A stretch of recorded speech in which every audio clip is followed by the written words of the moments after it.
V tomto videu si ukážeme, ako v systéme TIS vytvoriť storno k zákazke v 3 variantoch. Čiastkové storno jedného produktu zo zákazky, storno zálohy a storno celej zákazky.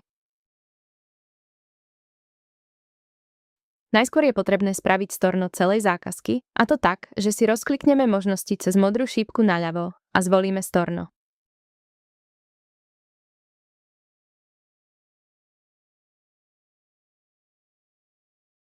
V zozname sa nám vytvorilo storno danej zákazky pod novým číslom zákazky, ktorá je stornom pôvodnej zákazky.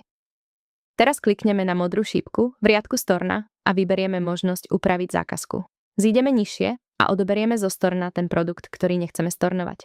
V tomto prípade chceme stornovať obrubu, takže si zo storna odoberieme šošovky a uložíme.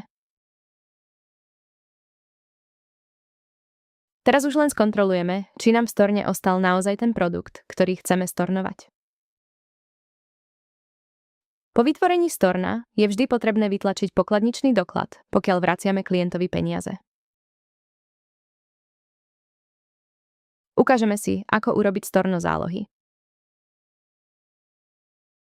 Rozklikneme si zákazku jedným klikom, zídeme nižšie a krížikom odstránime zálohu pokladničným dokladom.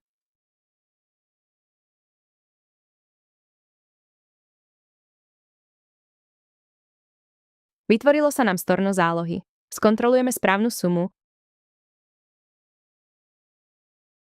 a vytlačíme riadny pokladničný doklad.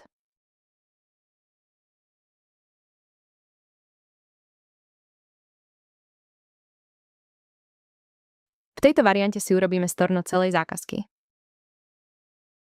Klikneme na modrú šípku a vyberieme možnosť storno.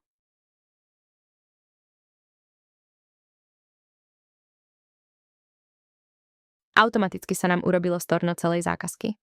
Opäť skontrolujeme sumu a vytlačíme riadny pokladničný doklad, opäť ale len vtedy, pokiaľ klientovi vraciame plnú sumu.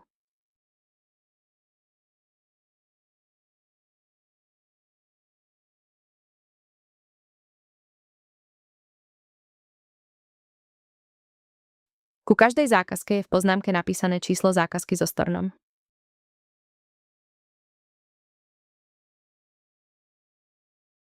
Naopak, pri každom vytvorenom storne je poznámka s číslom zákazky, ku ktorej bolo storno vytvorené.